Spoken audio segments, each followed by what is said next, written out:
America, चीन, भारत, रूस, Japan, UK, Germany, Israel, तुर्की, Iran और दुनिया के प्रमुख देशों की राजनीति, कूटनीति, युद्ध और आर्थिक हालात में आज हुए बड़े बदलाव आपकी सोच बदल देंगे। अगर आप हर बड़ी ग्लोबल खबर से अपडेट रहना चाहते हैं तो ये वीडियो आपके लिए है। ध्यान से देखें और अंत तक जुड़े रहें। अगर वीडियो पसंद आए तो लाइक करें, कमेंट करें, शेयर करें और सब्सक्राइब करना ना भूलें। चलिए शुरू करते हैं। Scene 1, United States visa policy. अमेरिकी राष्ट्रपति डोनाल्ड ट्रंप के प्रशासन ने विदेशी छात्रों के लिए नए वीजा इंटरव्यू की प्रक्रिया को अस्थायी रूप से रोक दिया है। यह निर्णय अंतर्राष्ट्रीय आवेदकों की सोशल मीडिया गतिविधियों की गहन जांच के उद्देश्य से लिया गया है। विदेश मंत्री मार्को रूबियो द्वारा हस्ताक्षरित एक निर्देश में अमेरिकी दूतावासों और वाणिज्य दूतावासों को नए छात्र और एक्सचेंज वीजा इंटरव्यू की शेड्यूलिंग रोकने का आदेश दिया गया है। इस कदम से विशेष रूप से हार्वर्ड विश्वविद्यालय जैसे संस्थानों में प्रवेश लेने वाले अंतर्राष्ट्रीय छात्रों की योजनाएं प्रभावित हो सकती हैं। पूर्व भारतीय reserve bank governor Raghuram Rajan ने इस नीति की आलोचना करते हुए कहा है कि इससे अमेरिका की अर्थव्यवस्था और नवाचार पर दीर्घकालिक नकारात्मक प्रभाव पड़ सकता है। चीनी तकनीकी कंपनी Xiaomi ने 2025 की पहली तिमाही में रिकॉर्ड राजस्व और मुनाफा दर्ज किया है। कंपनी की कुल आय 111.3 बिलियन युआन, लगभग 15.5 बिलियन डॉलर रही, जो पिछले वर्ष की तुलना में 47.4% अधिक है। शुद्ध लाभ 10.7 बिलियन युआन रहा, जो 64.5% की वृद्धि दर्शाता है। इस सफलता का श्रेय कंपनी के premium smartphone, smart home devices और नए इलेक्ट्रिक वाहन EV लाइनअप को दिया जा रहा है। शेयर बाजार में इस खबर के बाद Xiaomi के शेयरों में 2.3% की वृद्धि देखी गई। रूसी राष्ट्रपति व्लादिमीर पुतिन और बेलारूस के राष्ट्रपति अलेक्जेंडर लुकाशेंको ने सोची में मुलाकात की, जिसमें दोनों देशों के बीच द्विपक्षीय संबंधों को मजबूत करने पर चर्चा हुई। बैठक में व्यापार, ऊर्जा, सांस्कृतिक और मानवीय क्षेत्रों में संयुक्त परियोजनाओं की प्रगति और संघ राज्य के भीतर एकीकरण को बढ़ावा देने के मुद्दे शामिल थे। यह बैठक यूक्रेन युद्ध की पृष्ठभूमि में हुई है, जिससे इस साझेदारी को और भी रणनीतिक माना जा रहा है। भारत और पाकिस्तान के बीच बढ़ते तनाव के चलते दोनों देशों ने एक दूसरे के विमानों के लिए अपने अपने हवाई क्षेत्र को बंद कर दिया है। यह कदम भारत द्वारा ऑपरेशन सिंदूर के तहत पाकिस्तान अधिकृत कश्मीर और पाकिस्तान के मुख्य क्षेत्रों में मिसाइल हमलों के जवाब में उठाया गया है। इससे दोनों देशों के बीच राजनयिक संबंधों में और गिरावट आई है और अंतर्राष्ट्रीय उड़ानों पर भी प्रभाव पड़ा है।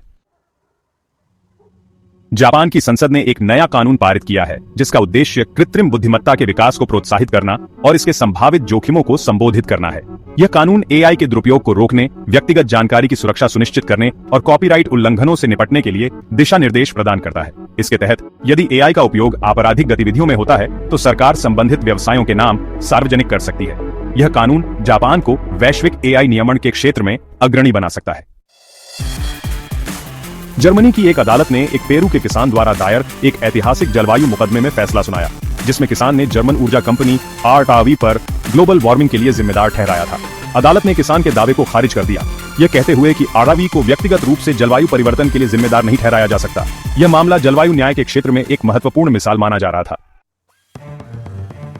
ब्रिटेन की रक्षा कंपनी बैबकॉक इंटरनेशनल ने रॉयल नेवी के लिए बनाए गए पहले टाइप 31 फ्रिगेट का अनावरण किया। यह नया युद्धपोत आधुनिक तकनीक से लैस है और ब्रिटेन की समुद्री सुरक्षा क्षमताओं को बढ़ाने में महत्वपूर्ण भूमिका निभाएगा। इस परियोजना का उद्देश्य ब्रिटेन की नौसेना को सुदृढ़ करना और वैश्विक समुद्री सुरक्षा में योगदान देना है। Scene 1, France, Macron and Widodo meeting. France के राष्ट्रपति इमैनुएल मैक्रों ने इंडोनेशिया के राष्ट्रपति प्रबोवो सुबियांतो के साथ जकार्ता में मुलाकात की, जिसमें दोनों देशों के बीच रक्षा और व्यापार सहयोग को बढ़ावा देने पर चर्चा हुई। इस बैठक में फ्रांस ने फिलिस्तीन के लिए 2 राज्य समाधान की अपनी प्रतिबद्धता को दोहराया, जिससे मध्य पूर्व में शांति स्थापना के प्रयासों को समर्थन मिला। ब्राजील की सरकार ने घोषणा की कि 2025 में होने वाला संयुक्त राष्ट्र जलवायु परिवर्तन सम्मेलन COP30 अमेजन क्षेत्र के शहर बेले में आयोजित किया जाएगा। यह निर्णय अमेजन वर्षावन की रक्षा और जलवायु परिवर्तन के प्रति वैश्विक जागरूकता बढ़ाने के उद्देश्य से लिया गया है। सम्मेलन के दौरान बेले में हजारों अंतर्राष्ट्रीय प्रतिनिधियों के आगमन की उम्मीद है, जिससे स्थानीय अर्थव्यवस्था को भी बढ़ावा मिलेगा। कनाडा में किंग चार्ल्स तृतीय ने संसद के उद्घाटन सत्र में सिंहासन भाषण दिया, जिसमें उन्होंने देश को अभूतपूर्व चुनौतियों का सामना करने के लिए तैयार रहने का आह्वान किया। उन्होंने जलवायु परिवर्तन, आर्थिक अस्थिरता और वैश्विक सुरक्षा खतरों के प्रति सतर्कता बरतने की आवश्यकता पर बल दिया। यह भाषण कनाडा की संप्रभुता और राष्ट्रीय एकता के प्रति प्रतिबद्धता को दर्शाता है। इटली ने संयुक्त अरब अमीरात के साथ एक ऐतिहासिक $40 बिलियन निवेश समझौते पर हस्ताक्षर किए हैं, जो कृत्रिम बुद्धिमत्ता, अंतरिक्ष अनुसंधान, नवीकरणीय ऊर्जा और सांस्कृतिक विरासत जैसे क्षेत्रों में सहयोग को बढ़ावा देगा। यह समझौता रोम में प्रधानमंत्री जॉर्जिया मेलोनी और UAE के राष्ट्रपति शेख मोहम्मद बिन जायद के बीच हुई बैठक के बाद हुआ। इसके अतिरिक्त इटली की प्रमुख ऑटोमोबाइल कंपनी स्टेलांटिस ने एंटोनियो फिलोसा को नया मुख्य कार्यकारी अधिकारी नियुक्त किया है, जो कंपनी की वैश्विक रणनीतियों को आगे बढ़ाएंगे। वहीं यूनिक्रेडिट बैंक ने ग्रीस की अल्फा बैंक में अपनी हिस्सेदारी को लगभग 20% तक बढ़ाया है, जिससे दक्षिणी यूरोप में उसकी उपस्थिति मजबूत हुई है। हालांकि देश में ईगीजेट और स्विसपोर्ट के कर्मचारियों की हड़ताल के कारण नेपल्स, मिलान और रोम जैसे प्रमुख हवाई अड्डों पर यात्रा में व्यवधान उत्पन्न हुआ है।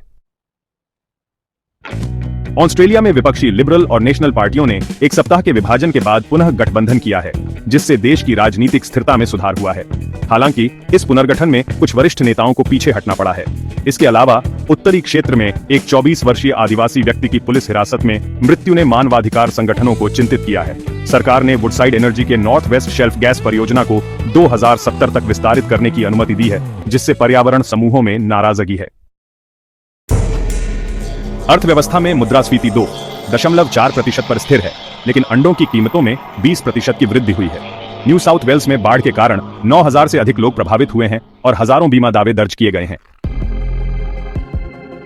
दक्षिण कोरिया की अर्थव्यवस्था पर अमेरिकी टैरिफ और राष्ट्रपति यून सुक योल द्वारा घोषित मार्शल लॉ के प्रभाव के कारण केंद्रीय बैंक ने 2025 के लिए जीडीपी वृद्धि दर को 1.5% तक घटा दिया है और ब्याज दर को 2.75% कर दिया है।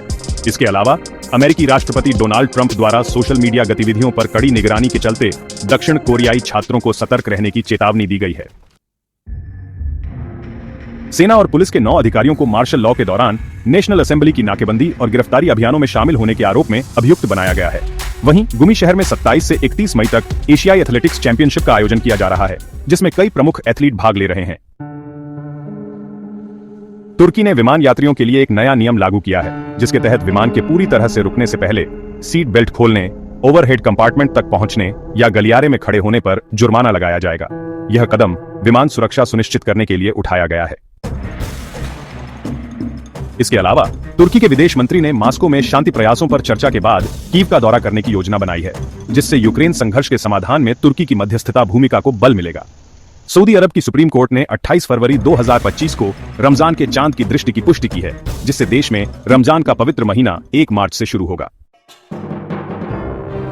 इसके साथ ही सऊदी शेयर बाजार में मई महीने में तेल की कीमतों में गिरावट के कारण सबसे खराब प्रदर्शन दर्ज किया गया है, जिससे निवेशकों में चिंता बढ़ी है। इसके अलावा सऊदी अरब ने आर्थिक एकाग्रता समीक्षा दिशा निर्देशों का 5वां संस्करण जारी किया है, जो प्रतिस्पर्धा और निवेश के लिए नए मानक स्थापित करता है। गाजा में इजरायली हवाई हमलों में एक पत्रकार के घर को निशाना बनाया गया, जिसमें कम से कम 8 लोगों की मौत हुई है। सुबह से अब तक कुल 15 लोगों की जान गई है, जिससे इजरायली सेना द्वारा मानवीय सहायता प्राप्त करने की कोशिश कर रहे लोगों पर गोलीबारी को लेकर आलोचना बढ़ रही है। इसके अतिरिक्त इजराइल ने यमन के हूथी विद्रोहियों द्वारा मिसाइल हमलों के जवाब में सना हवाई अड्डे पर हमला किया है। इजरायली प्रधानमंत्री बेंजामिन नेतन्याहू ने न्यूयॉर्क टाइम्स की ईरान परमाणु वार्ता पर रिपोर्ट को फर्जी खबर बताया है। स्पेन में मई के अंत में रिकॉर्ड तोड़ गर्मी की चेतावनी जारी की गई है, जिसमें तापमान 1950 के बाद से सबसे अधिक हो सकता है। देश की ताजे फलों और सब्जियों के आयात में पहली तिमाही में मात्रा में 10% और मूल्य में 15% की वृद्धि दर्ज की गई है। इसके अलावा बेनिडॉम फेस्ट 2025 के लिए सार्वजनिक मतदान को मोबाइल ऐप के माध्यम से मुफ्त करने की योजना बनाई गई है, ताकि अधिक लोगों की भागीदारी सुनिश्चित की जा सके। इंडोनेशिया के राष्ट्रपति प्रबोवो सुबियांतो ने कहा है कि यदि इजराइल फिलिस्तीन को एक स्वतंत्र राज्य के रूप में मान्यता देता है, तो इंडोनेशिया इजराइल को मान्यता देने पर विचार करेगा। इसके अलावा इंडोनेशिया और फ्रांस के नेताओं ने रक्षा और व्यापार सहयोग को बढ़ाने के लिए बैठक की है। देश में वनों की कटाई और आग की घटनाएं पल्पवुड और बायोमास प्लांटेशनों में जारी हैं, जिससे पर्यावरणीय चिंताएं बढ़ रही हैं। स्वीडन और डेनमार्क ने रेल नेटवर्क के उन्नयन के लिए बड़े पैमाने पर परियोजनाएं शुरू की हैं, जिससे यात्रियों को असुविधा हो रही है।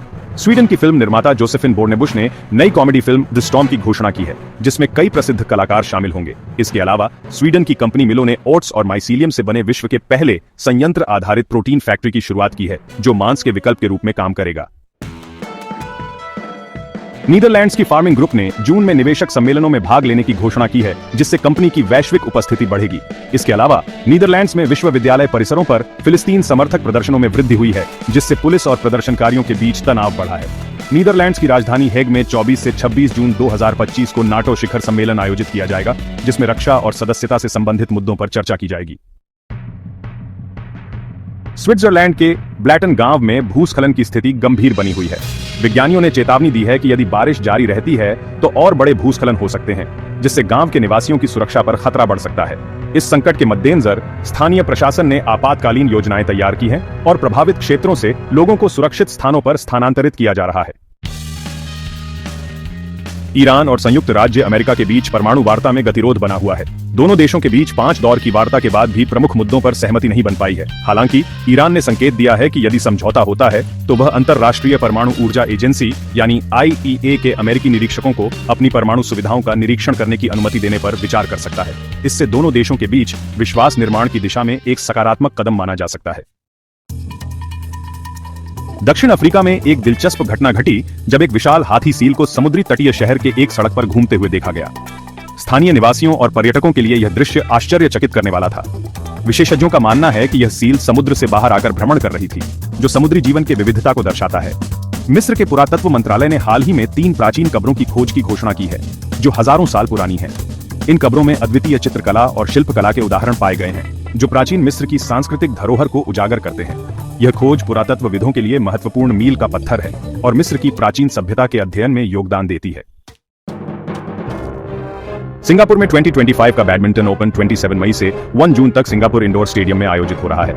इस टूर्नामेंट में दुनिया भर के शीर्ष बैडमिंटन खिलाड़ी भाग ले रहे हैं। भारत की उन्नति हुड्डा ने महिला एकल के पहले दौर में चीन की वांग जी से मुकाबला किया, जो भारतीय खिलाड़ियों के लिए एक महत्वपूर्ण चुनौती है। पाकिस्तान क्रिकेट बोर्ड यानी PCB ने बांग्लादेश क्रिकेट टीम के पाकिस्तान दौरे की पुष्टि की है, जो 28 मई से 1 जून 2025 तक 3 T20 अंतर्राष्ट्रीय मैचों के लिए होगा। सभी मैच लाहौर के गद्दाफी स्टेडियम में खेले जाएंगे। यह दौरा पाकिस्तान में अंतर्राष्ट्रीय क्रिकेट की वापसी को दर्शाता है और दोनों देशों के बीच खेल सहयोग को बढ़ावा देता है।